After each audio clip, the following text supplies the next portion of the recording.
ladies that are listening to this, that are watching this, this is really important for your men. And not only for the men that are over 40, this is going to be important for all of your men, because I promise you that one day they will be over 40. I finally really learned how to hack the male body, Gary.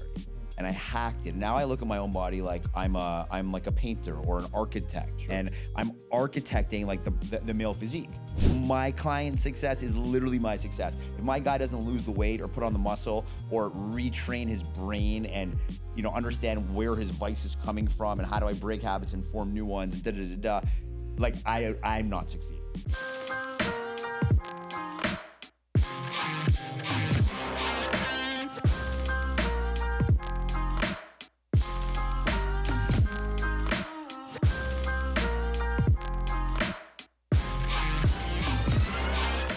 And welcome back to Rise, Life Stories of Accomplished Individuals.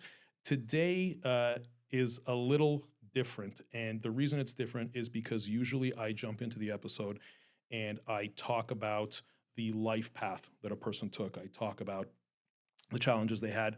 I'm going to do things in reverse today because today's guest is so interesting to me, and the topics that he covers in his content really hit home for me, that I'm going to do this in reverse. I'm going to first talk about all the stuff that I want to talk about, and then I'm going to get into his life path. Julian Brass, how are you, sir? Doing great, my friend. Good to see you, Gary. It's good to see you too. You were here a couple of nights ago, and I'm proud that you made a statement, and I was actually filming you when you were in my cold plunge. Oh yeah? And your statement was, "This is the coldest cold plunge I've ever been in." So I'm proud of that. It's a lot to be proud of. Well, it was freezing. It was freezing, and I feel like you're probably at this point the healthiest person I know. So for you to say that, because I'm sure you regularly cold plunge, Yeah. and for you to say that means like I've taken my extremism to the right place. I was freezing. Good. Well, I'm glad because that was the intention. Julian, I am going to jump into your bio here because I like to set the tone by letting my listeners know who you are and what it is that you do. So here's what I got for you. Julian Brass is a multifaceted entrepreneur specializing in mental health, wellness, and brand building. He is the author of the international best-selling book, Own Your Anxiety. He is a certified health coach, and his latest venture is Fucking Fit Over 40. Is that right? That's the title? Boom. Is that it? Got to throw in the F word. We got to get people by surprise. All right. Which is a holistic coaching program for men over the age of 40, of which I am one, and hence that's why I'm as interested in this episode as I possibly can be. Love it. Julian's been sorry, before I go on, I want to mention that most of the people who listen to this podcast are women. I will say that. And it's a result of them coming in from Valeria's audience. And what I want to say to the audience is that for the ladies that are listening to this, that are watching this, this is really important for your men. And not only for the men that are over 40, this is going to be important for all of your men, because I promise you that one day they will be over 40. So to continue. Right on. I appreciate that. Right? You're so right. But it's right. You got to be preventative now, not when you're in your 20s and life's great, Sure. and there's no aches and pains and there's no problems, and you can eat a cheeseburger and not feel it. That's great. But you got to start preparing yourself for what's coming. So many of my clients come because their wives send them to me. Good. Okay, so I'm going to continue, because if that was it, then that would be one thing. But I got a few more paragraphs here. Julian's been a keynote speaker and creator of workshops, seminars, and classes for companies in the U.S., Israel, and Canada, such as Lululemon, Equinox, Deloitte, PepsiCo, Microsoft, and the Rotman School of Management at the University of Toronto. Previously, Julian, and this is when you and I first met, way back when. Previously, Julian was the founder of Notable Life, which he eventually sold. He grew Notable Life to over 100,000 members and 1 million plus monthly visitors. For someone like me who's been in online media in one way or another, that's a very impressive number. Thank you. Kudos on that. Thank you. It was the largest online magazine for driven millennials in Canada, with offices in 4 cities and Fortune 500 clients. As a community expert, Julian volunteered extensively with Israeli and Jewish organizations and was the youngest board member of Technion Canada, which is the Israel Institute of Technology. He's been a coach for 7 years with clients in 7 countries, and he's certified as both a health coach from the Institute of Integrative Nutrition and a highly certified yoga instructor. And if it wasn't enough, I guess on your days off, You advise and invest in multiple companies, including a public company. So I guess that's what you kind of do when you're bored, when you're not doing all this other stuff. Pretty much. Pretty much. All right. So look, I wanna jump into things, and you've decided in your content. And by the way, Julian has over 115,000 followers on Instagram. He has a very engaged audience. You've decided to go into this specific niche in coaching men over the age of 40. Right. You and I have a mutual friend who lives in Israel, who you showed me the before and after pictures. Yes. And I've known him for many years. And I was blown away. Valeria and I saw that. We were like, whoa. Wow. I mean, you're 40 now, right? Yep. Okay. So tell me a little bit about why you got into this. Like, why this specific? Obviously, it hits close to home. But you're an unusual 40-year-old. You're in very, very good shape. So tell me how this all came about. I appreciate that.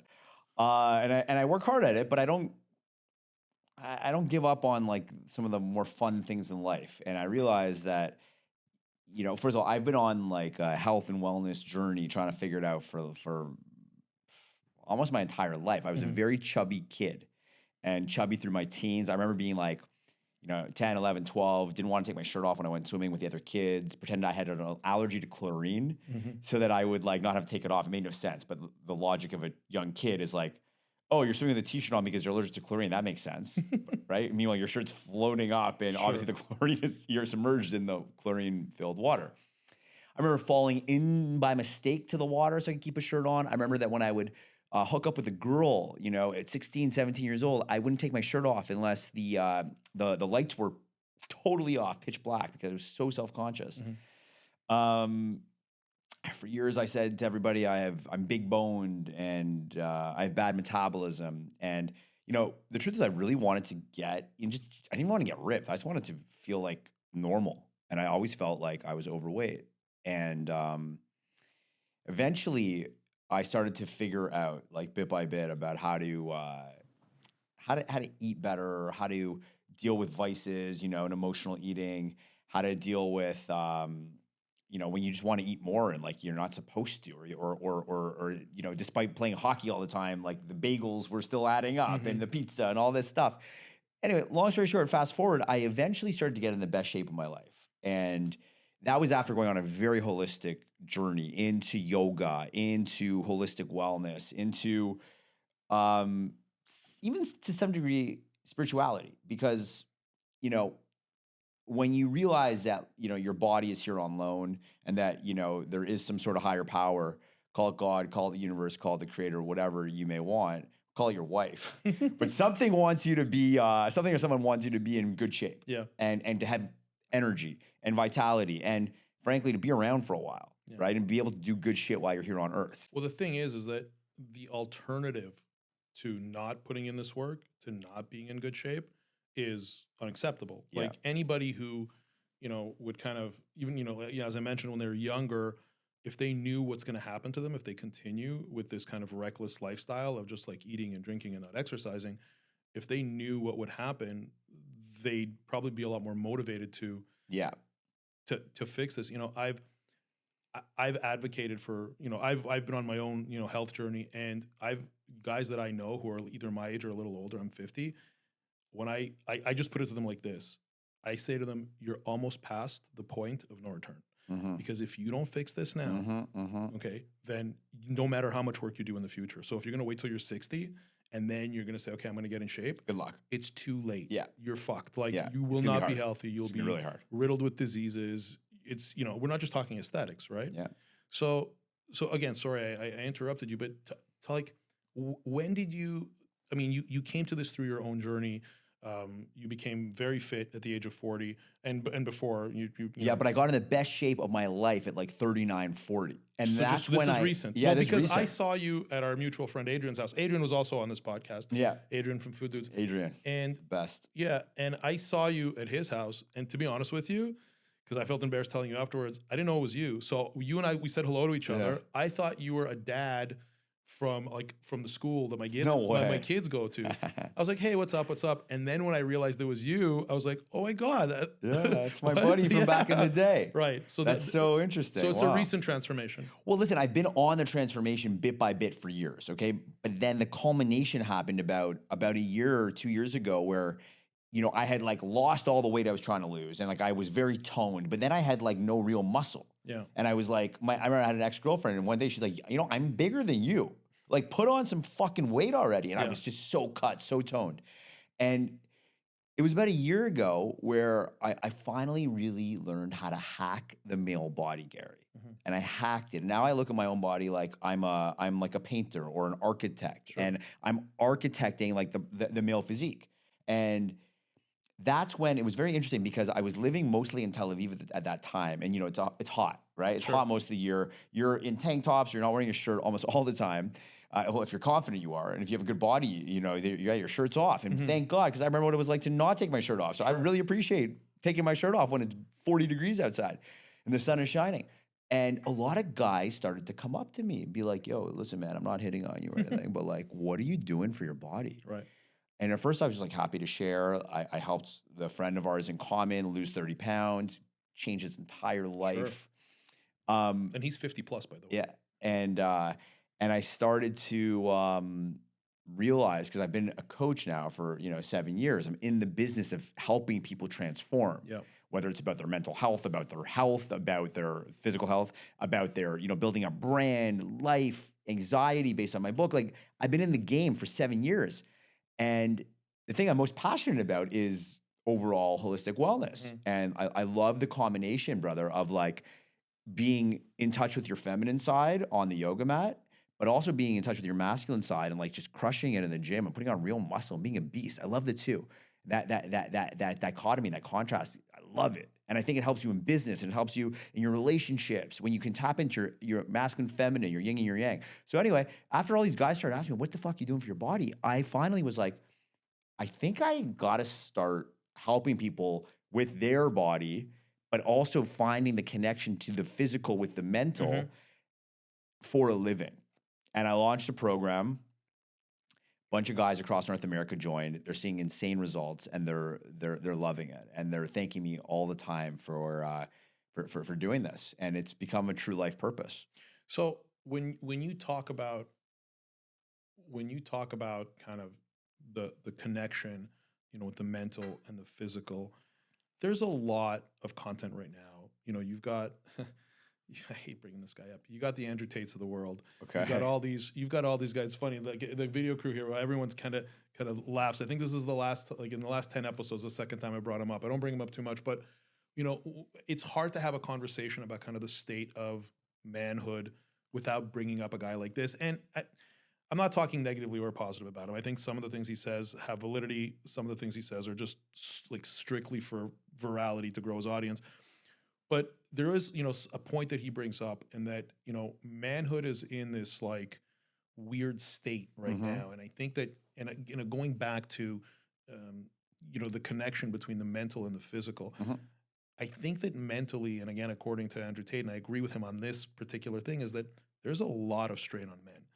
And men, unlike women, we're very averse to reaching out to a friend or a peer and saying, hey, can we just talk? Like, I just need someone to talk to. Definitely. So the link between the mental and the physical, like, how are you finding, like, when you're coaching people, like, where is the problem with them being so unhealthy? I guess I'm trying to formulate my question.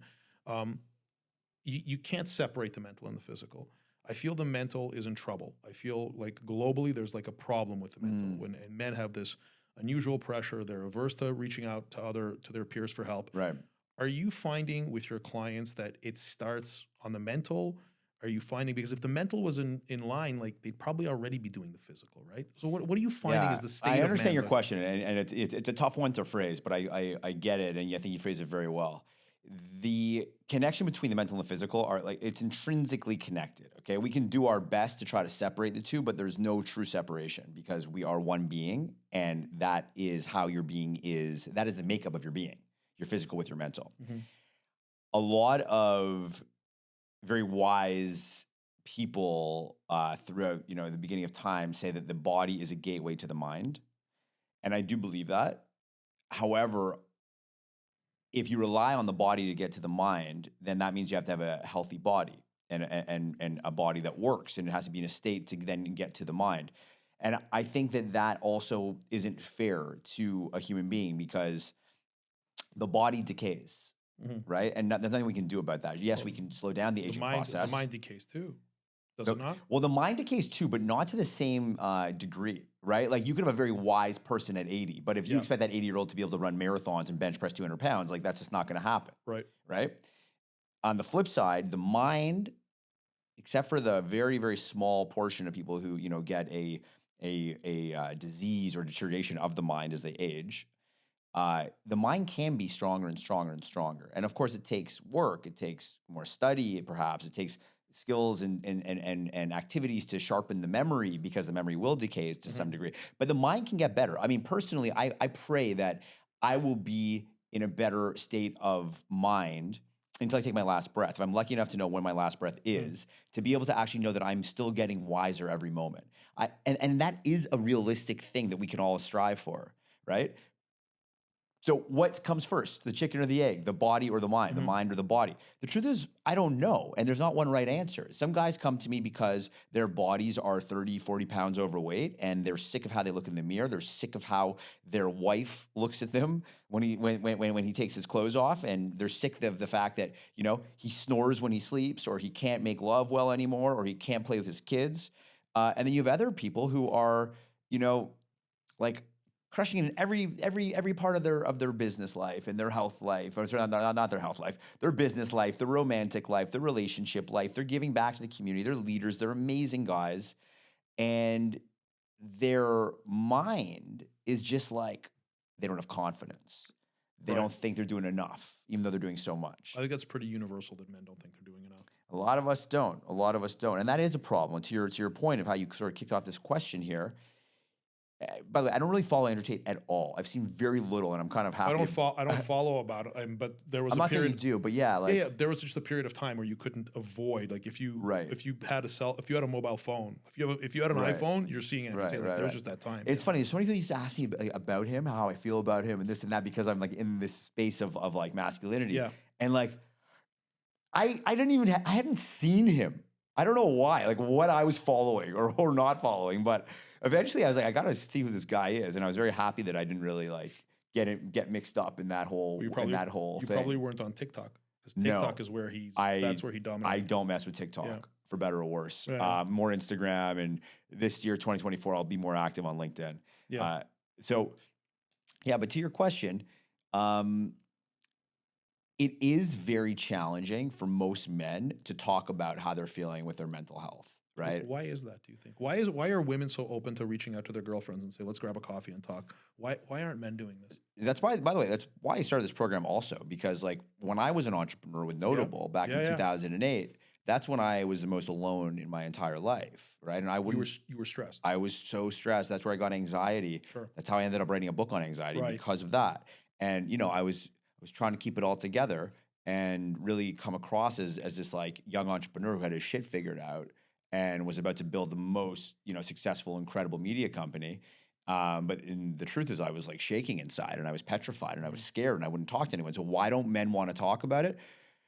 Look, man, I think we all have this sort of condition from how most of us were brought up, especially like guys, let's say 40, 50 years old, because, the 20-year-olds today are from a different generation, and it is a much more open, vulnerable generation. But our generation is a generation of, like, be a man, sink or swim, like, be a lion, be a tiger, come on, toughen up, like, you can do this, come on, like, don't be a pussy. Like, this is the type of language that we have been brought up with, and then we talk to, first of all, people talk to us like that, and then we talk to each other like that, and we probably even talk to ourselves like that. The truth is, I talk to myself very harshly, but I'm okay with it. Like, it doesn't hurt my feelings. I respond well to that, like, locker room, like, be tough talk. I grew up playing hockey.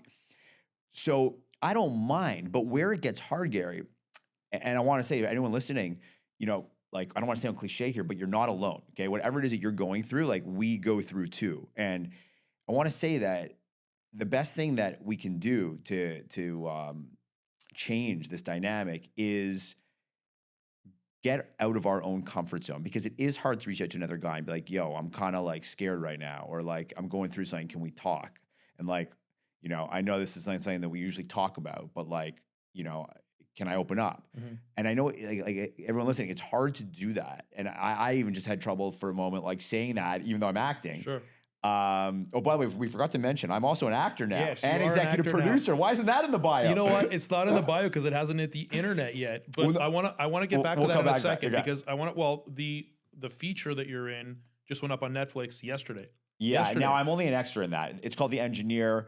But it's still a feature that you're in. I mean, you're right. It is a feature. I'm just not featured. Right. Yeah. Fair. Okay. I get what you're saying. What's the one where you have a speaking part? Okay, so yeah, that's called The Engineer. It's great. It's on Netflix. Danny A. It's his film. He's the man. I have my first speaking role in a film that comes out in March called Bardajov, which is the Holocaust movie about a little town in Slovakia and how the Jews fought back. Okay. Yeah, I play Miroslav, who's like the head of the Slovakian resistance. Was your line in Slovakian or was it in English? I had to learn how to do a Slovakian accent, and an accent. We shot it in Tel Aviv, brother. I was like literally going around to like every Russian person I could get my hands on and be like, "Can you practice my Russian accent with me, or my Slovakian accent?" Yeah, I should have just sent you my mother-in-law. She would have straightened all that. That would have been perfect. That would have been perfect. Yeah. But you know, just to finish on the topic, as much as I like to toot my own horn and say how amazing I am. And you know, by the way, I want to talk about the mental health. I want to say something. I really love that about you, because it's hard to be your own kind of advocate. You know, your own kind of your own, what's the word? Hype man. It's hard to be your own hype man. Right. So I appreciate the fact that you can do it with such confidence. Thank you. Yeah, and listen, I hope I do it with humility too, brother. You do. I do. I really hope to. But it comes across well. When you just said that, sorry, I apologize. When you just said that, you know, and Gary, why wasn't that in the bio? Like, your tone and the way you delivered it, it was like sincerely the way that you meant for it to be, where you're proud of your achievement, but you weren't like one of these guys like, oh, I was in a movie, and you're right. You didn't do that. Yeah. So we can be proud, but still make fun of it a little bit. But why can't we be proud? Right? Why can't we be proud of our achievements? But it's another man thing. It comes back to the same thing. Not only do we have to be strong, not only do we have to, you know, and we can't talk to anyone about it, but we have to be modest too. Yeah. It's like, come on, be proud of your accomplishments, but be modest. So be modest. Yeah. I want to talk about it. It's this fine thing. You know, Donald Trump, whether you love him or hate him, I read his one of his many biographies in university. Yeah. Okay. So, you know, that's like 20 years ago. And that was before all of this. Before all of this, I was just like looking up to him back then as a businessman. I didn't know anything about it, what happened behind closed doors, or again, love him or hate him.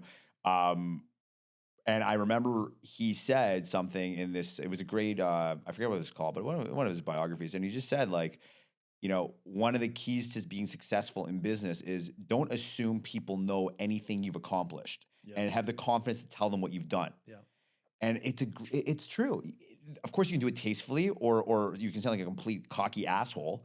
Okay, and I think that's the practice that we all got to do. Yeah. But you know, I'll tell you this: it takes a real grounded person to be able to receive someone else telling them about their accomplishments. Okay, you got to be like comfortable in your own skin to receive it. Yeah. So like if you're sitting here, if you're going to tell me all the things you've accomplished, and I can receive it with grace and not be like, how is he saying it? Is he cocky? Is he humble? Is he this? Is he that? And not judge you, but actually just take the information you're saying at face value and listen to it, and then be like, wow, maybe there's a way to work together, or maybe not, but good for you. Great job. It's funny, right? That takes real confidence. I think a lot of it has to do with age. So I'm 10 years older than you. And I think that as time goes by, when I talk to guys my own age, it's just we don't like, nobody cares anymore. Like that whole like young guy bravado, having to kind of prove yourself. Like, you know, we had a friend over here the other day, and he's like, the guy's like an oligarch. Like he's like his Russian guy, like serious dude. And it's just like, it's all good. Like, it's cool. Like, he was telling me about some of his, you know, dealings back in Russia and what he's doing here now, and, you know, and it didn't come across as cocky at all. It was just like, we were just two guys talking about it. Totally. And eventually it eventually becomes that, where it's just a matter of fact, and it's guys talking about. But I think with younger guys, when we meet, like when two young guys meet each other and they're two driven type A kind of guys, there's this always like, I have to explain to you what I've done. I have to, Yeah. because so I think this is now becoming like a men's psychology talk, but I'll tell you why it is, just from my own experience. Because as a younger man, you're still looking for validation. Right. And then a man crosses a line at some point where he's no longer looking for validation. I agree. For me, I no longer look for validation. I've got, I won the lottery in the wife department. I have the best wife as far as I'm concerned in the world. Done. I have 3 beautiful children. Well done. I've built a family. I've built a home. So I don't have this this need to to do this anymore. And I think that's what happens. And isn't that it's such a great feeling, huh? When you just don't need validation anymore. It is, and it also comes with not caring what people think. Yeah. In a positive way. 100%. Yeah, exactly. Just like giving information about yourself or sharing your accomplishments, you can not care what people think in a positive or negative way, right? Not caring what people think in a positive way is not it's not a I'm better than you way of thinking, right? Or it's me against the world, Tupac, or none of that. It's not that kind of way. It is for me personally, I really genuinely try not to care what people think, but it's never like, fuck them. It's more like they're on their journey. I hope their journey serves them well. If their journey is going to judge me, then that's their business. It's not up to me, right? And the beautiful thing, obviously, is that when you don't care what people think about you, but you care about what you think, and again, to get a little spiritual, you care about what the creator of the world thinks. I also care about what my children think and what my wife thinks. Yeah, of course, and you need to, but I would just say that if we care so much about serving the higher power, and I'm not trying to get too religious here. That's okay. It's not religious, but there is something bigger that is governing this world. And if you think that part of your duty, if not all of your duty, is actually to serve this higher power, and part of serving the higher power is to be an amazing husband, and it is to be an amazing father. I don't know what it's like to be a father, and I'm actually divorced, so I can't really tell you. I didn't know you were divorced. Yeah, I was married very briefly when I lived in Tel Aviv. But I still believe that without a doubt, part of my role, and I believe that your role and anyone's role in this world, is to serve. And how do you serve the higher power? The higher power wants you to be a stand-up man, a stand-up dad, an amazing member of the community, right? It wants a woman to be an amazing, mother, let's say, or wife, or whatever her role is, in her world. It is what it is. Not everyone has to be a mother or a wife or a father or a husband, obviously. But the idea is that there's something bigger out there, and we are serving that higher power. And by doing so in a really proper, pure way, all the different elements of our lives end up actually being done the right way, in a positive way. Your coaching that you do for men, I kind of inserted, because I kind of made an assumption after I gave the title, and I said it's like a holistic. Yeah, sure. It's not just about the physical. And it's not just about the mental. It sounds to me like it's about the spiritual too. So how do you? Because I want to talk about this course, because it's I've met coaches kind of in this sphere, and I haven't really seen them kind of niche it down to over 40 and the tie between the physical and the mental. Talk to me a little bit about your assessment. So when someone first comes to you, when a man first comes to you, as a client. I think, would it be safe to say that it's the common denominator is they're all out of shape? To be polite, Yeah, they just want to see their penis again. Okay, they're that bad. No, I'm joking. I was just trying to add a little humor. After my spiritual rant, I wanted to just show that I got a couple sides to me. No, you're good. No, you're good. I'm just, but that is the common denominator, right? That they're all out of shape. Most of them are extremely successful in business and in building a home, but they are out of shape. Doesn't mean that they're obese, but they're just out of shape. And so, as a result, when they've been successful in all these other parts of their life, are they in distress, or are they simply I'm out of shape and I want to get, or are they in distress? Are they, because it's interesting, because I find that, men who are great at building a business, building a family, and doing all of that, they lack in this department. And You're I have a few right. examples of that. Yeah. Myself included, by the way. Right. Yeah. How so? Well, I mean, I was in a lot worse shape than I am now. Okay. I'm still not where I want to be, but I work you look hard good. on.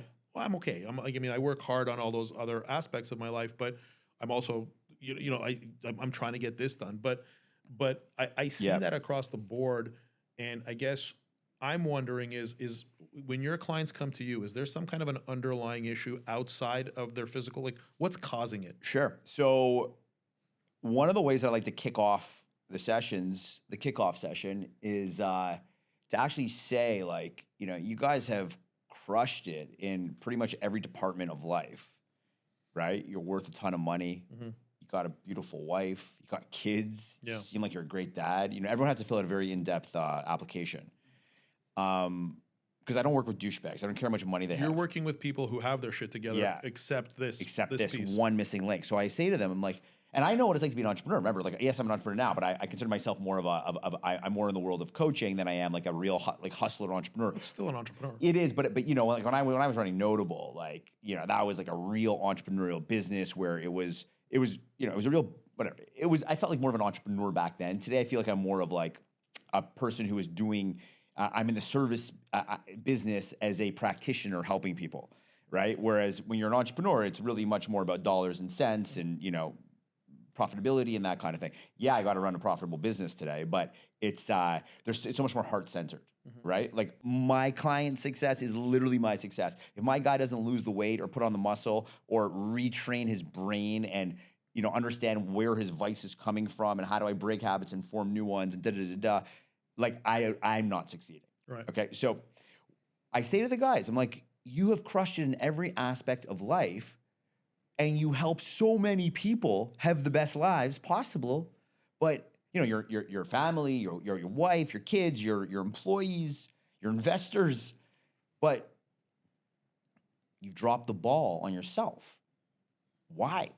Why don't you use that same hustle and discipline and stick-to-itiveness and perseverance that you do in these other aspects of your life? Stick-to-itiveness. That's awesome. In your own shit, man. Yeah. Why not?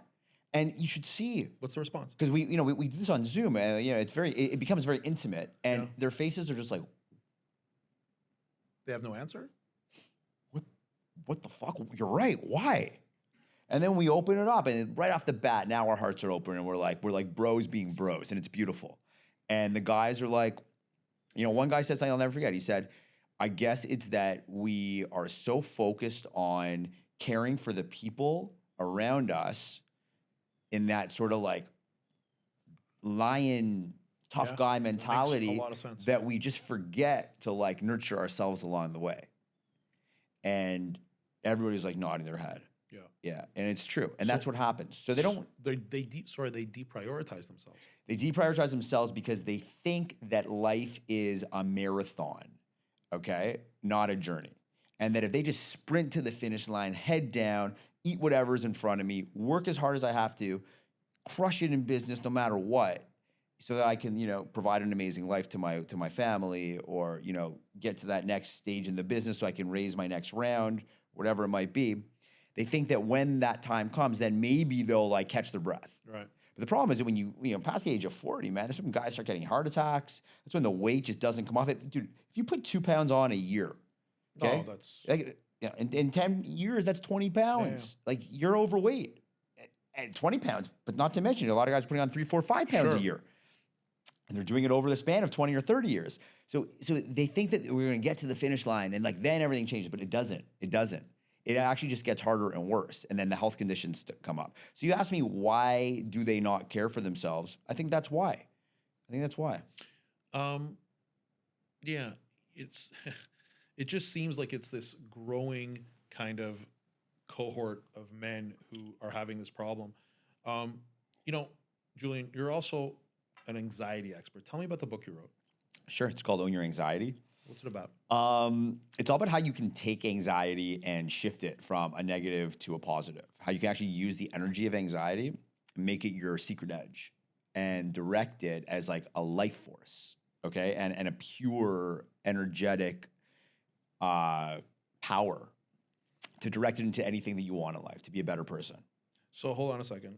So you're telling me, I mean, I think it's universal. I think everyone's suffering from some form of anxiety, one way or another, whether it's financial, whether it's, you know, they're concerned about their relationship, they're worried about their kids, or whatever it is. So how do you, I mean, can you summarize it without me, you know, reading the whole book?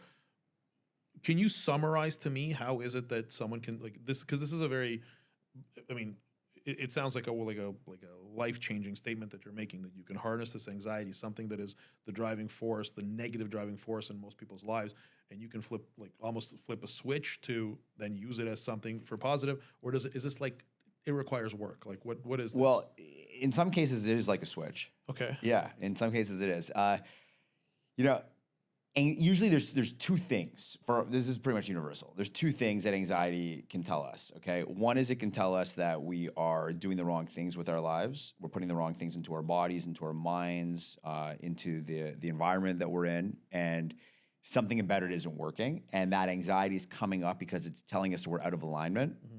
Okay, either, again, it can be very physical, like you're putting the wrong shit in your body and it's giving you anxiety, or you're not putting enough of the right things and your body's begging for the right things, or it can be you're doing the wrong thing with your life, or you're in the wrong relationship, or what have you, and it's your life alarm ringing to wake you up, right? Because we are so much wiser than we even know we are. Sorry, the anxiety is the life alarm ringing to wake you up? Yes, exactly. Well, I mean, I'm sure there are people where that alarm's always ringing.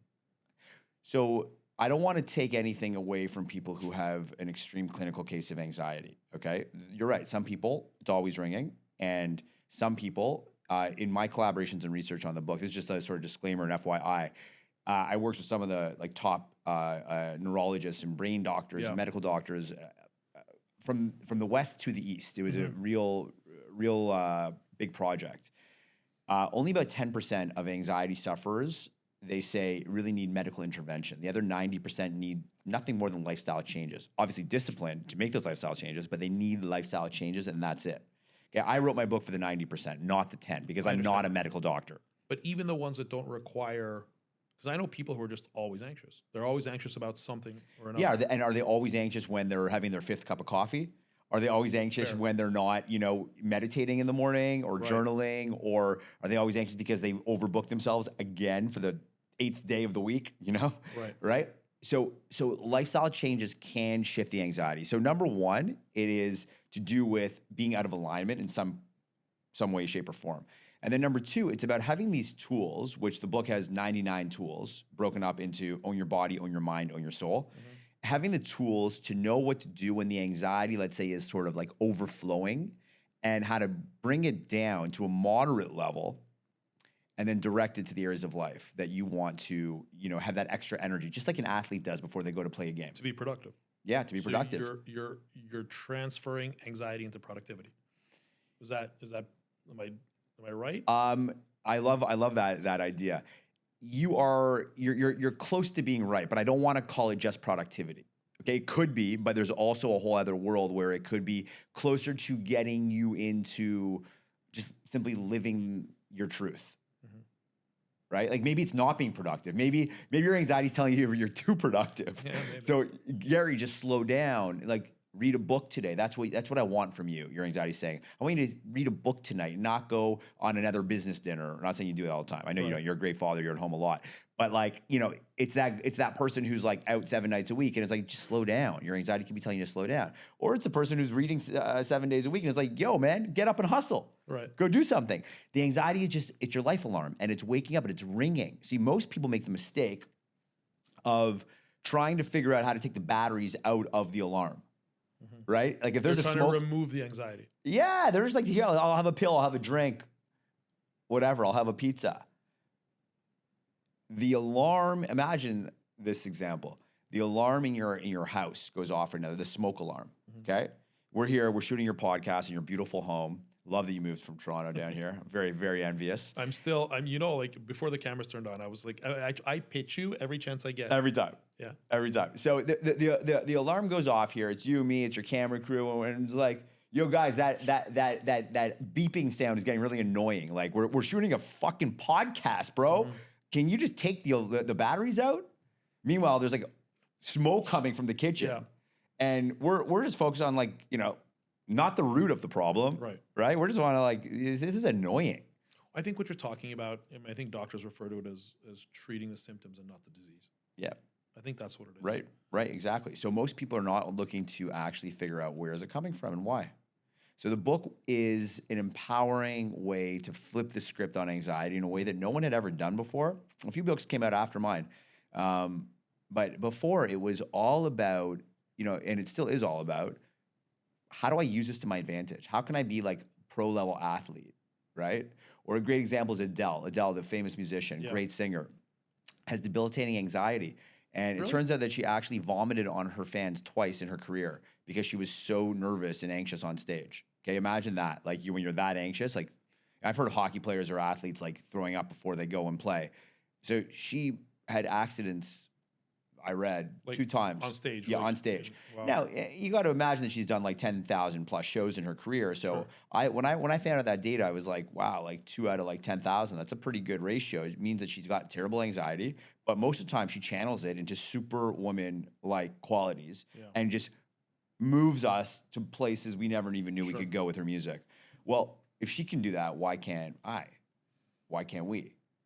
Right? The athletes that are like super anxious before, what's another word for anxiety in that case? Adrenaline, crazy amounts of excitement to go and crush it on the ice or on the court. When you do your corporate engagements, you've done several corporate engagements. Yeah. Is the topic anxiety? I'm just curious. Are companies hiring you to help with their anxious staff? So listen, the book's been up for 4.5 years. I'm not promoting it at all right now. I'm just happy to like geek out with it and talk to you right now. I'm not promoting it at all. But at the time, yeah, for sure. I was giving talks and workshops all about anxiety. Yeah. And because think about it, what's one of the best things you could give your employees if you're a big corporation, a big law firm, real estate firm? Peace of mind. And like, how do you deal with your mental health? Like give them mental health tactics and tools to become more in the driver's seat of their mental health. It's a huge gift to give an employee. Do you think that like in the past there was like nobody talked about this? Like when I talk about the past, I'm talking about like 70s, 80s, and even 90s. I wasn't born in the 70s. No, I was, but my point is that in the past, if you look back at human history, kind of in the modern day world, there wasn't talk of this. There wasn't people diagnosed with that are being overly anxious. Do you think that, like, what do you think is changing in the world that's getting people more anxious? Do you think it was just never talked about before and people had it? Do you think the world was simpler, or do you think now there's like what's changed like in the last decade? Because look, you were around 10 years ago. 10 years ago you were 30 years old. Mm-hmm. Was anxiety as big of a problem as it is now? Like, which way is it going? Here's my question. Which way is it going? Is this question of anxiety? And, you can tie this into, this could be a broader question about, anything negative. People being obese, out of shape, depressed, anxious. Do you feel, which way is the world going right now? Is it getting better? Is it getting worse? What are some of the factors that are affecting the trend? Wow, it's a great question. It's a very macro question, but I really want to hear your take on it. Yeah, it's a big question. And, a few years ago, like pre-pandemic, pandemic, we were in bad shape. We were in bad shape physically, mentally, emotionally. We were or we were not? We were. Yeah. And spiritually, we were just like falling apart. I think it's worse now. So here's what I think. I think to some it is worse and to some it is better. Okay? Before it was lack of education. I don't think enough people had the tools to make the changes or to at least have the awareness and the consciousness, mindfulness, we can call it, to be aware. Like, okay, I'm falling apart, or I'm 30 pounds overweight, or I'm completely a victim to my desires, or like I live in a state of, just seeking instant gratification above all else. People didn't know what to do, and they didn't even know that they had the problem. I think today, like it or not, because of technology, you are forced to be just consistently more aware and waking up. Therefore, if a person wants to get in the driver's seat of their life and make positive changes, there's never been a better time because there's so much information that you can actually sink your teeth into and learn it from. There's so many great people that are doing great work. There's also overwhelm. Right? Because we're consistently connected. Mm-hmm. We are, checking emails before bed instead of actually disconnecting. Right? Yeah, I'm really guilty of that. Yeah. We're checking our inbox on Insta or on any social media platform. Social media, like I'm scrolling it, right before bed. Yeah. Yeah. And it is a real problem because, they back in the day before this technology that we have today, you would leave your office and you would be disconnected from like 5 or 6 p.m. until say 9 a.m. the next day. Beautiful brain break. Mm-hmm. Right? That's a real problem. If you just think about the subtlety of being disconnected from, let's say, 6 p.m. until 8 or 9 a.m. the next day versus being disconnected for maybe 30 minutes or an hour when you eat dinner with your family or go out with your friends or by yourself, and then you're back on again. Like, you're never disconnected. And people talk about work-life integration, and like, yeah, I'm 100% a fan of like, do what you love and it won't even feel like work. And I thank God I have that right now in my life. But even in what I do, man, if I'm like, I get messages all the time from my guys. Like, I try to be very high touch with my clients. If I don't like put some sort of parameter on it, like, I have no life. And then I can't serve my guys to the highest level, right? So we need to have parameters. We need to have blocks. We need to have some discipline. Yeah, but how do you have discipline in an era where all of the gatekeepers have been removed? The floodgates have been completely open. Information flows literally from brain to brain. I often feel that. So here's my take on it, and I want to go down this path with you, and I want to unpack this. I feel that humanity has become one consciousness because we are so connected via technology. We are like, we all share one brain because we are so intricately connected through technology. And when something happens in the world, like, for example, the conflict in Israel and Palestine, when that happens, that has this ripple effect that wouldn't have happened, when it happened in, I think it was 1973 or 76, when there was the war with Egypt, like 73. 73, right? Yeah. So back then, you didn't have this global effect that you do now with social media taking sides and everyone, and you feel this ripple. It's like, it's like if we're all one brain, it's like the brain was wounded here, when I'm comparing it to this conflict zone right now, and it just rippled throughout the whole organ. And that's how it feels right now. And it's fueling this global anxiety.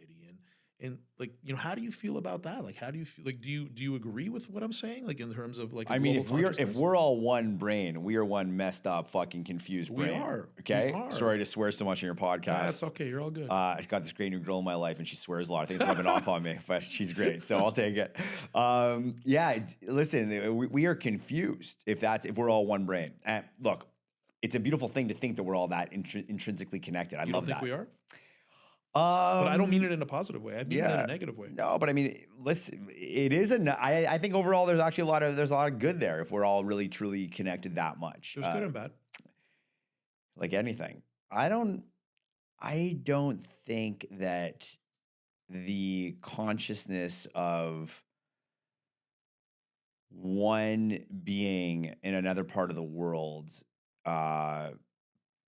is dictating the consciousness of you right here, unless you are letting them into your life as an influence. I mean, if you want to get really connected, interconnected, you can say that their consciousness impacts someone else's consciousness, and that person can then impact someone else and eventually come back to you and me. Fair. Well, listen, I can tell you that if somebody dies on the other side of the world and, there's some kind of a connection, and I'll give you the example, when, soldiers are dying right now, we feel it. Like, we feel it when any, innocent people are dying. We feel it as a collective.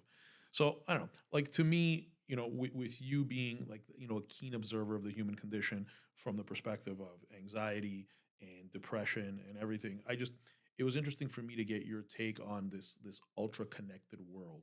But okay, I got you. Let's go there for a second. I'll try again. All right. I think one of the things you didn't think I would challenge you so much today, did you? I'm happy with the challenge. Yeah. In fact, I know you are. To me, it's not even a challenge. I appreciate the real talk. It's like this to me. First of all, discipline is the most undervalued skill that a person can have. Okay, we need discipline. So when it comes to technology and social media and email, you need discipline. You got to disable those notifications. Yeah. Right? You got to go on do not disturb more often. It also requires discipline to not be impacted by every single thing that is happening around the world. It does. Because you're right. When a soldier who I love in Israel, my brother, is having to fight a war they don't want to fight, I feel it 100%.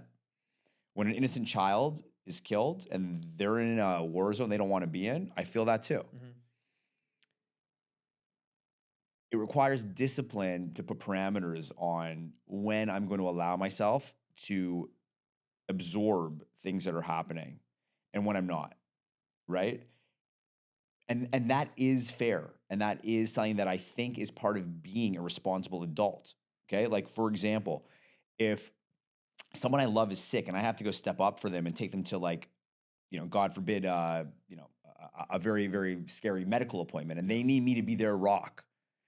If I go and let in a whole bunch of influences that are going to take me down and take me away from being a strong man for that person in that moment, that's me being undisciplined, right? Things are still happening in the world, yeah, but am I watching the news right before I go to pick up my mom, God forbid, or my sister or whoever, right? When you got to step up for your kids, it's like you're not gonna let yourself start looking at things that are gonna bring you down and make you cry when you go to pick up your son, right? That is discipline. And I think that part of the issue in the world today is that you've got a lot of people that have forgotten how to be disciplined. And in this woke culture that we are, like, obsessed with talking about how we feel, and it's a bit of an oxymoron and a conundrum and a double-edged sword, because on the one hand, we're talking about be an authentic, vulnerable male, talk about how you feel. And on the other hand, here I am saying, and I agree with that, on the other hand, I'm saying, don't always talk about how you feel. Have some discipline. Sure. Be discerning about when you share and how you share and why you share, knowing, to come back to your point, that everything you say will impact someone else on the other side of the world in some way. It will. So, and then we can take it even a step further to what I said half an hour ago, which is that you and I and everybody are all here to serve the higher power in some way. So do I serve the higher power by constantly telling everybody how I feel and how fucking gloomy the world looks? Or do I serve the higher power by being discerning and disciplined by how I share, right? But it's one thing when you have the kind of strength and mental fortitude that you have, and arguably that I have as well. You got it. But it's another thing when it's the general public, when it's children, when it's women. But that's a whole other thing. I want to jump to another topic, and I want to get into your story. I want to, usually I do this interview in reverse, but as I mentioned in the beginning, I really wanted to jump into your subject matter because I find it fascinating. But talk to me. You and I met for the first time. I think we met at a gala years and years ago. You still had Notables before you sold that company. Was it one of the galas that we put on, the Notable Awards? You were a guest. I think it was at a wedding, actually. Oh. I think it was a social event. I like those galas too. Yes, those are good too. And you know what? I prefer them, actually. It was so long ago that it was actually before I met my wife. So I think I was still single. This was like way back when. You were a much younger man. You were in your 20s. I was in my 30s. Okay. You don't remember, but I no, remember. I kind of do remember. Yeah, thinking like, who is a successful, cool older guy? So tell me about where you grew up, under what circumstances. You were born in Toronto, I assume? Yeah, born in Toronto. Okay. And you have a strong connection with Israel. It's like when I look over the information about you and your bio and some of the boards that you sit on and kind of the charitable stuff that you do, you have a strong connection to Israel. So you're obviously Jewish, as am I. Where did that come from? Where did that strong connection come from? The strong connection actually was something that came to me, like, in terms of how it looks today when I got older. Well, you lived in Israel recently. I did, yeah. I've lived there for about 3 years of my life over the past decade or so. So, my family raised me as a Jew, but a pretty secular Jew. Yeah. Not very connected, more than the basics, Mm-hmm. a Shabbat here and there, bar mitzvah, circumcision. You were thinking first if you want to mention that. Yeah, I'm like, is that going to be too much funny? Information? Okay, no, I think it's good. Let's. I actually remember my circumcision because I was 5 years old when it happened. Wow. Yeah. Why? Well, because when I was born in the Soviet Union, in the Soviet Union, interesting. there was no religion allowed. Yeah. And it was considered back then. It was considered a religious act. Wow. So in 1973, when I was born, it wasn't allowed, and it was only when we moved to Canada. So we got to Canada in '76, and then 2 years later. That's a real party when you're 5 years old. I remember it happening. It was honestly, it's one of my first memories. I remember being in the gurney. Did it hurt? I remember it hurt when I peed afterwards. I mean, I was 5 years old, right? So I remember being wheeled in the gurney to the hospital room. I remember putting a mask on. I remember falling asleep, and I remember waking up with my father bringing me a blue Tonka truck. I don't know if you know what Tonkas are. Yeah, I remember that. Yeah, he brought me a blue. That was one of my first memories. But anyways, back to your story. Okay, enough about circumcision. Yes, enough about circumcision. So with Israel. Yeah. So basically, when I was in hockey, say 16, 17 years old, I started to, sometimes get some like anti-Semitic, like Jew haters from the other teams who Really? were like, yeah. In Canada? Yeah, they knew that like my team at that point, I went through different types of hockey. At some points I played competitively, and then I was just like the random Jew on the team. And then other times I was on like a very Jewish team, where other teams knew we were like the Jewish team. Yeah. And there was some anti-Semitic things being said, and I don't know, something happened when I was like 17, 18, where I just started to feel like closer to Israel. But that wasn't because my parents sent me there, or we were like a really like pro-Israel all the time kind of house. We were just sort of a secular family. Like I said, a Shabbat here, Shabbat there, but like nothing major. I didn't know really anything about like the spiritual side of Judaism. But at 18, I was like, I started to identify as like, a lot of people hate us for no fucking reason. And I want to be a tough Jew. I want to be strong. And oh, wow, Israel is my country that has been under attack since the beginning, since 48, when we said we'll live side by side with our Palestinian neighbors, and they didn't accept it, and we were attacked by all the different Arab and Muslim countries. And I just started to realize, like, wow, like we are the underdog. Believe it or not, the world thinks that we're the aggressors. We're actually the underdog, and it's important that I, learn where I'm from and what my culture is. I came from like a sort of middle class, maybe middle upper class, but not much, if so. Upbringing, and my dad came from nothing, like very opposite, like the bottom class. And he taught me how to work hard at a very young age. And at 18, when I applied to get on the, what's called Birthright, for everybody listening, Taglit, Birthright, I was so excited to finally go to Israel for my first time. And he'd be like, I want you to go to Israel. Israel's very important to us, but so is learning how to work. And you need to make money for university. So instead of going to Israel in the summer, I would work. And I didn't get to go until I was 24, 2 years out of university with like a real job. And I was living in Silicon Valley at the time. And my boss, an amazing American Indian man who I still have a lot of love for, great mentor. He's like, I went to Harvard, I have a lot of Jewish friends, and I want you to go to Israel. Go see what it's all about. So he gave me a couple weeks off, and I went, and I fell in love with the place, and I knew that I would one day live there. And as my journey, as becoming a man started to just unfold, being more and more connected to the country where my ancestors and yours are from, it just became more and more important. Yeah, absolutely. In terms of your becoming an entrepreneur, how did that happen? Was your dad an entrepreneur? Does having a CA firm count as an entrepreneur? I would think so. So it's a small entrepreneur. Okay. Yeah. Well, he was a professional. He offered professional services. Yes. Got it. And your mom? No. Not an entrepreneur. No, definitely not an entrepreneur. What was your first entrepreneurial venture? I used to find as much change as I could. Go to the dollar store, buy balloons, fill them up with sand at the sandbox at elementary school, and sell them as stress balloons. Stop. Yeah, I was 8 years old. You sold them as stress. So who did you sell them to? They're stressed out kids in grade 1 and 2. Stop. Come on. I'm serious. You sold these to like 6-year-olds, 7-year-olds? Yeah. And how did you explain to them what this was? Like, did they even comprehend? They were like fun to squish with your hand. Got it. So it was more of a toy for them. They weren't actually stressed, these kids. Yeah, but you remember at the It store, it was called, back in Toronto. I remember the It store. It was like a funny like gift store. Yeah. They had those things you could squeeze called stress balls or stress balloons. Did you do any good volume there? Yeah, my Nana bought the business for $40 because I wasn't doing my homework. Okay. Got it. Yeah. That was the first one. How did you get into Notable?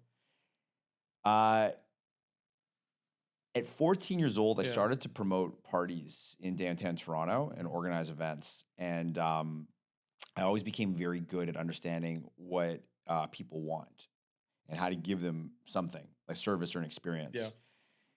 That sort of like got more refined as I got older. And I was always still just obsessed with like delivering something that would bring people together for a positive experience.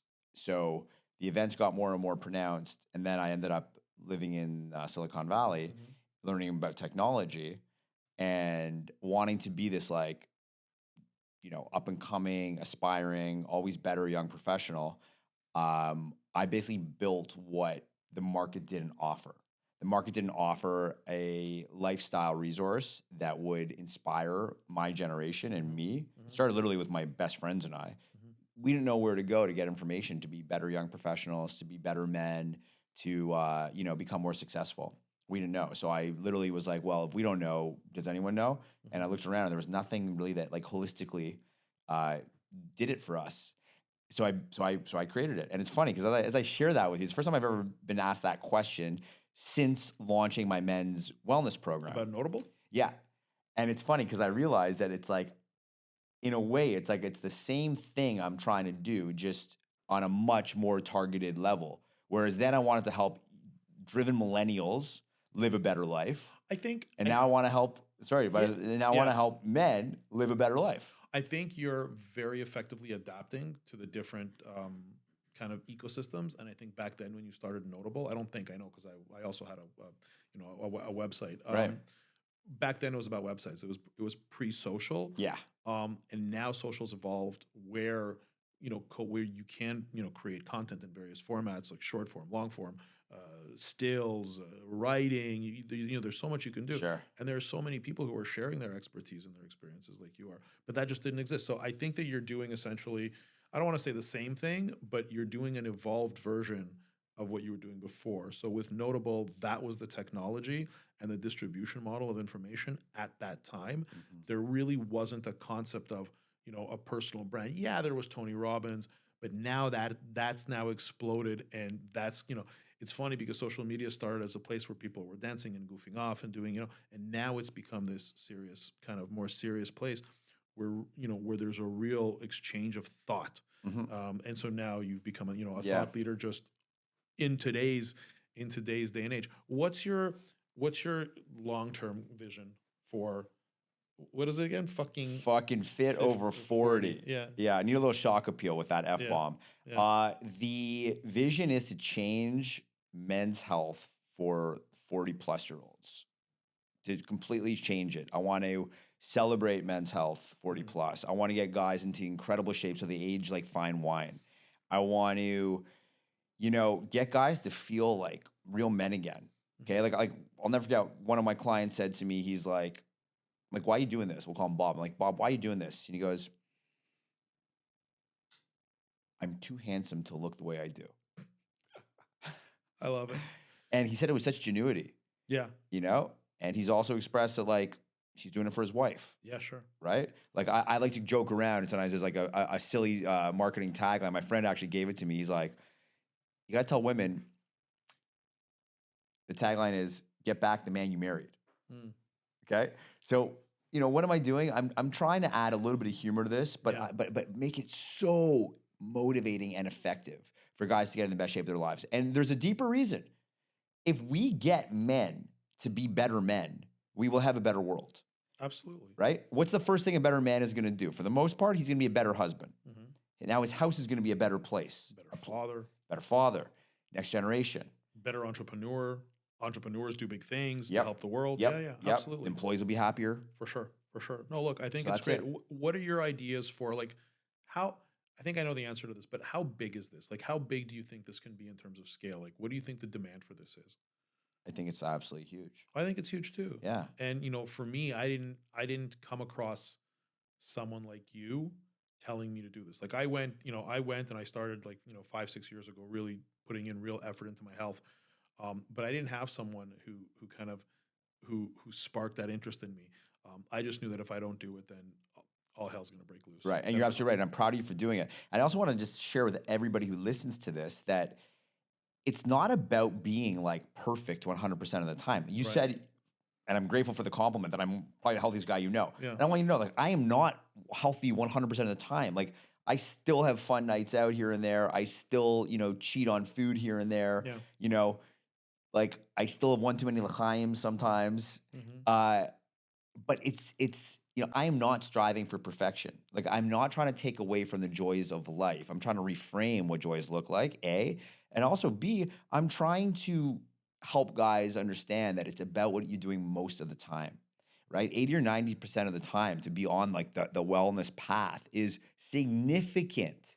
And you can then deviate the other 10 or 20% and you're all good. But it's like an easy trap to fall into. So if you're good all the time and then you allow yourself one little like cheat night or whatever of drinking and eating, the wrong foods, it's just I just find it's a slippery slope. So it depends on the person.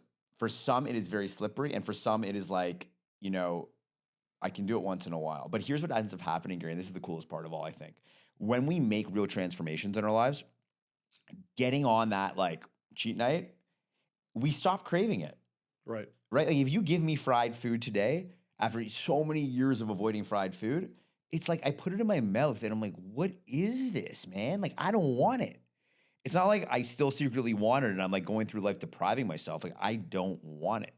Right? So what ends up happening for a lot of guys is like, they have that cheat or whatever, and they're like, sorry, Julian, 1 second.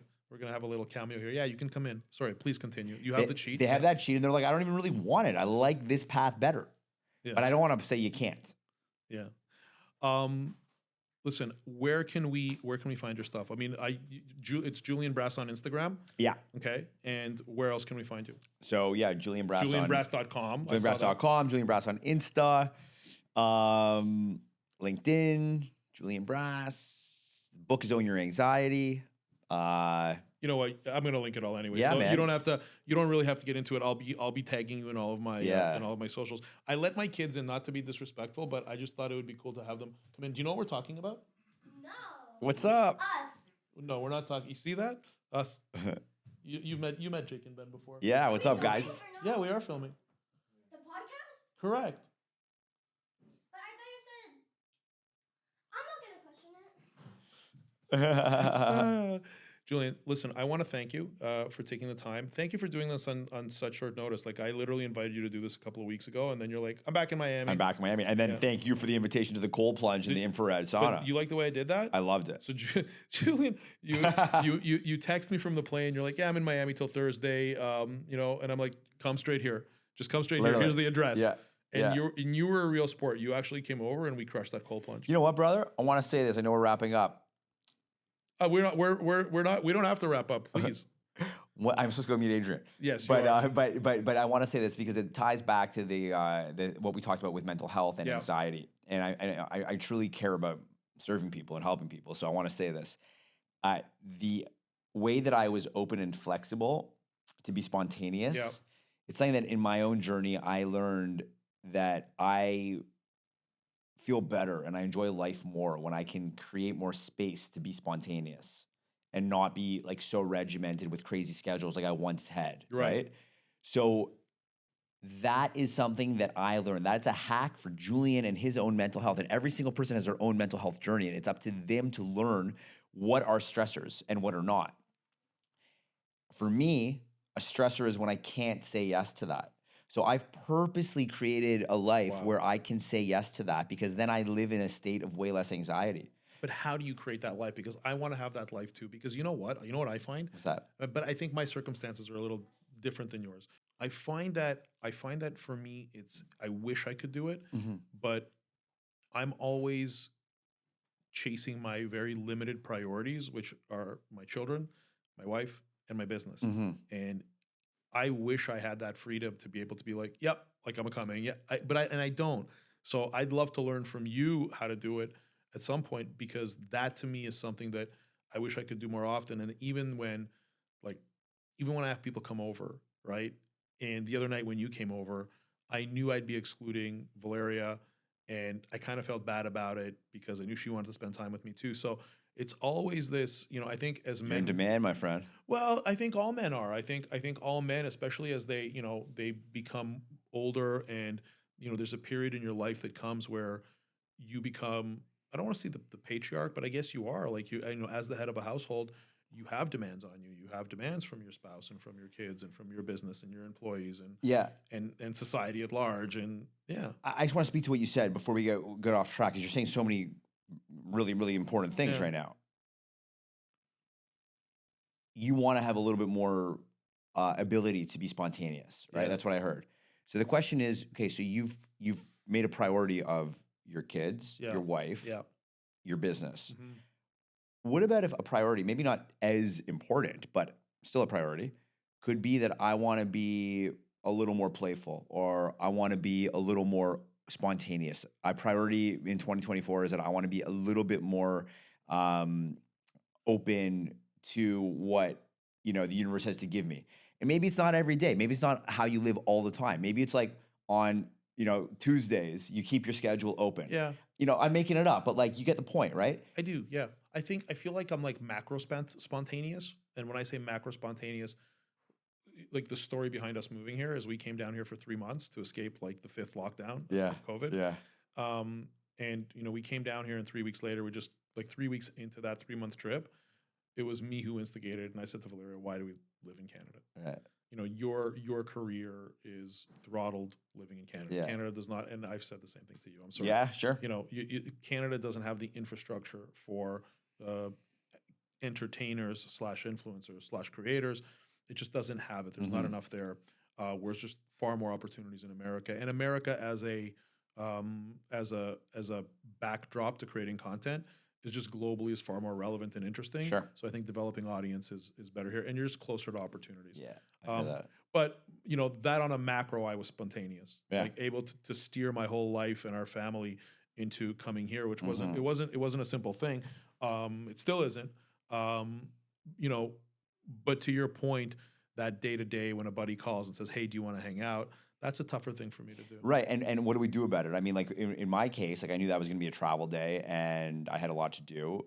So I got up earlier the day before. Yeah. And I cleared my schedule. I got done with a lot of things that I needed to do so that I had that space. Right. Yeah. And that's something that works for me. And it's allowed my life to be a lot more fun and interesting. Right. And like, part of learning about anxiety and mental health is to know what are your values, Right. right? So one of my values I've learned over the years is like I like spontaneity, right? I like the thrill of like, oh, my boy just said, why don't you come for a cold plunge? Yeah. Like that's cool, man. To me, it's stuff like that makes life almost a little bit more worth living. I agree. I also think that it will immensely contribute to your overall success in your work, especially in your work.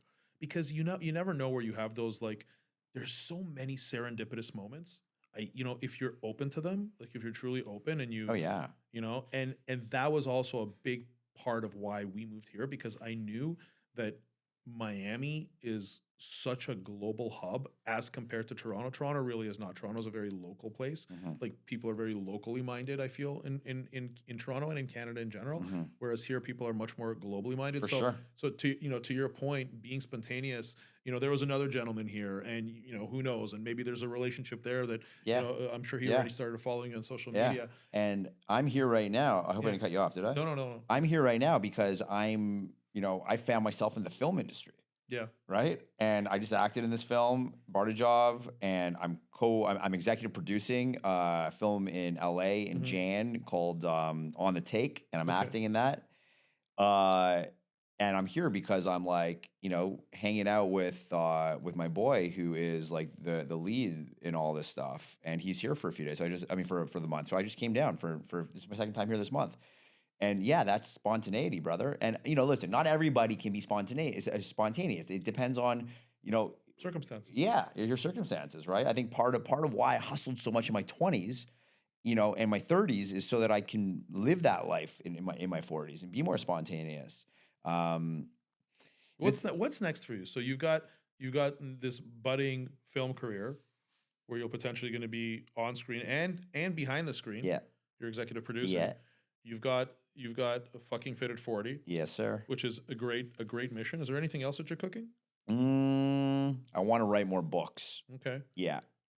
I'm way overdue on my next book. I feel terrible that I haven't written another one, to be honest, because like a lot of people told me, "Oh, your anxiety changed their life," and I feel like, the truth is, I actually had 2 of my hardest years of my life a few years back: getting married, getting divorced, moving overseas, moving back. Can you comment on that? What happened there? Are you able to comment, or you'd prefer not to? You don't have to. Yeah, I mean, I can comment to some degree. I got married to the wrong person. Okay. And when the marriage ended, I decided not to just like sweep it under the rug and like move on as if nothing happened. I really decided that I wanted to learn why it happened, how I could have been a better person, how I can be better in the future. Because, you know, whether or not you blame someone for something that happens in your life, like you also have to take responsibility, obviously, because it takes two to tango. Sure. Always. Well, you didn't Even have if you do a bad business deal and that person Yeah. totally effed you on the deal, you still got to look at yourself and ask yourself, like, well, what can I learn from this? Of course. Because you showed up, you signed the contract, right? So, like, the same goes with a marriage, like, or anything. You know, you can't just point your fingers at someone. You got to also point your fingers at yourself. That's personal development. So I decided to go into the, you know, deepest inner journey of my life to ask myself, like, okay, so who is Julian? What can Julian learn from this? Why did he end up in this situation? What's he going to do in the future? How can he be better for the next marriage, God willing? How can he be a better dad one day for this?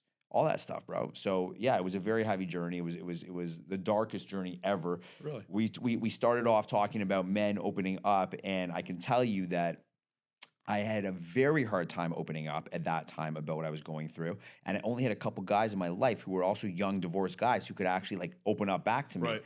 So I was very selective on who I spoke to. Thank God there were a couple guys who were open and down to talk, because I was in a dark place, bro. I was in the darkest place of my life. Really? And yeah, really, really, like, you know, dark thoughts that I was afraid of having about Okay. life.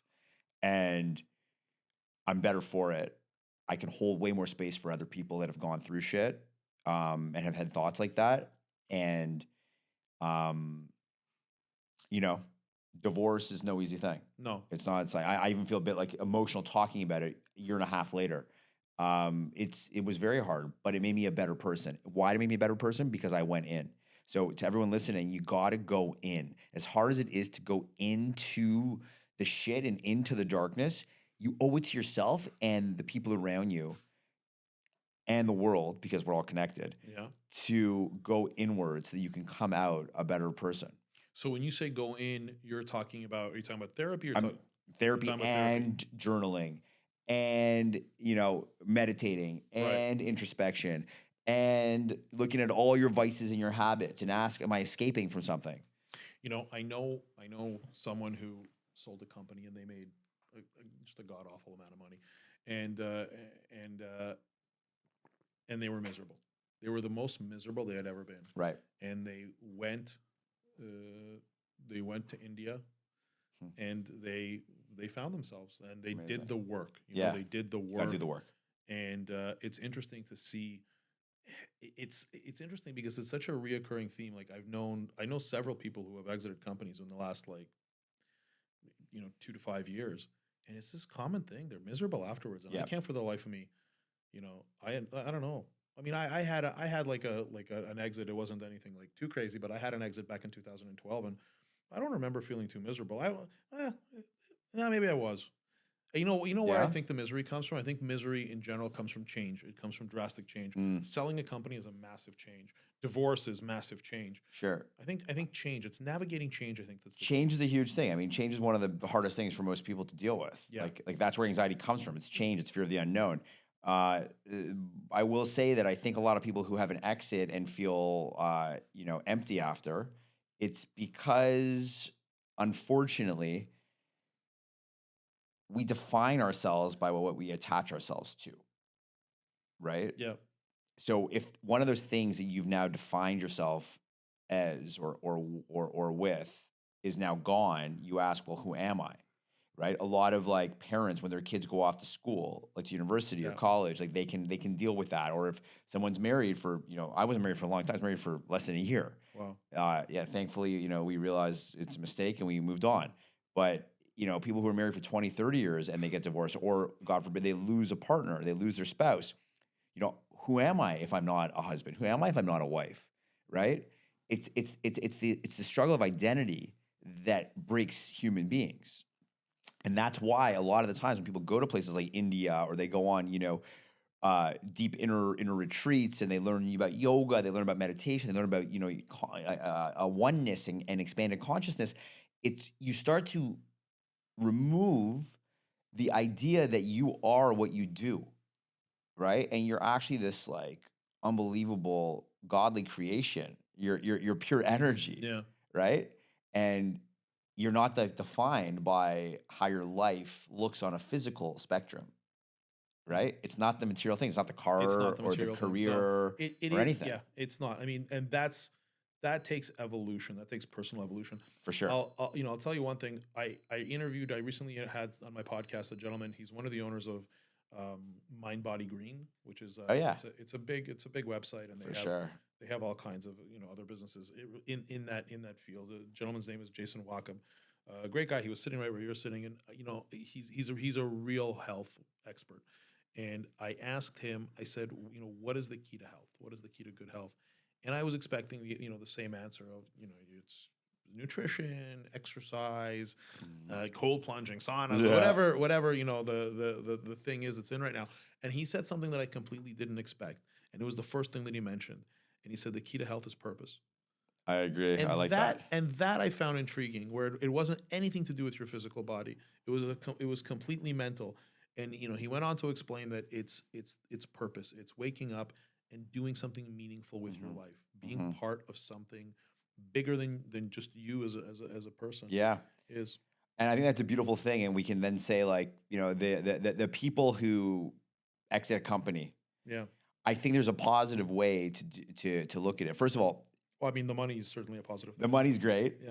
Yeah. Let me say this. When I get off stage after doing a keynote, Mhm. I'm often a little bit more empty the next day. Okay. Or when a musician performs and the next day, they kind of crash. It's like the adrenaline's gone. That high is gone. Same with if your purpose is your business, but I'm going to tell you in a second how we can reframe it when I finish this little idea. Mhm. You set off on this journey to change the world in some way with your business, right? You end up achieving the goal. Your business is purchased.